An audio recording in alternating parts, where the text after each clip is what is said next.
ಶಿಕ್ಷಕ ಎಎಸ್ ತಿಪ್ಪೇಸ್ವಾಮಿಯವರ ವಯೋನಿವೃತ್ತಿ ಜೀವನ ಸುಖಕರವಾಗಿರಲಿ ಎಂದು ಮಾಜಿ ತಾಲೂಕು ಪಂಚಾಯತಿ ಸದಸ್ಯ ಎಸ್ ಬಸವರಾಜ್ ಶುಭ ಹಾರೈಸಿದ್ದಾರೆ. ಶಿಕ್ಷಕ ವೃತ್ತಿ ತುಂಬಾ ಮಹತ್ವವಾದದ್ದು ಎಂದು ಮಾಜಿ ತಾಲೂಕು ಪಂಚಾಯತಿ ಸದಸ್ಯ ಎಸ್ ಬಸವರಾಜ್ ಹೇಳಿದ್ದಾರೆ.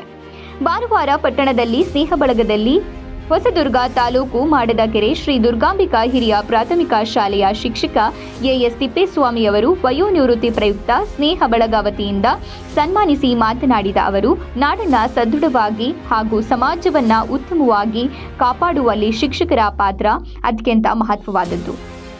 ಸಮಾಜದಲ್ಲಿ ಶಿಕ್ಷಕರಿಗೆ ಇವತ್ತಿಗೂ ಗೌರವಿಸುವುದು ವಿದ್ಯಾರ್ಥಿಗಳಿಗೆ ಅವರು ಮಾಡಿದ ಬೋಧನೆಯಿಂದ ಸಮಾಜ ಕಟ್ಟುವಲ್ಲಿ ಶಿಕ್ಷಕರ ಸೇವೆ ಅತ್ಯಂತ ಜವಾಬ್ದಾರಿಯುತವಾಗಿದ್ದು, ಶಿಕ್ಷಣವು ಜೀವನದ ಮೌಲ್ಯಗಳನ್ನು ಹೆಚ್ಚಿಸುವುದು.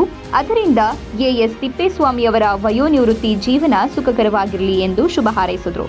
ಇದೇ ಸಂದರ್ಭದಲ್ಲಿ ನಲಗೇತನಹಟ್ಟಿ ಗ್ರಾಮ ಪಂಚಾಯಿತಿ ಸದಸ್ಯ ಬಂಗಾರಪ್ಪ, ವಿಶ್ವಕರ್ಮ ಸಮಾಜದ ಮಾಜಿ ಅಧ್ಯಕ್ಷ ಲೋಕೇಶ್, ಅಬ್ಬೇನಹಳ್ಳಿ ಬೋ ನಾಗರಾಜ್, ಶಿಕ್ಷಕ ಎನ್ ಮಹಂತೇಶ್ ಇದ್ದರು.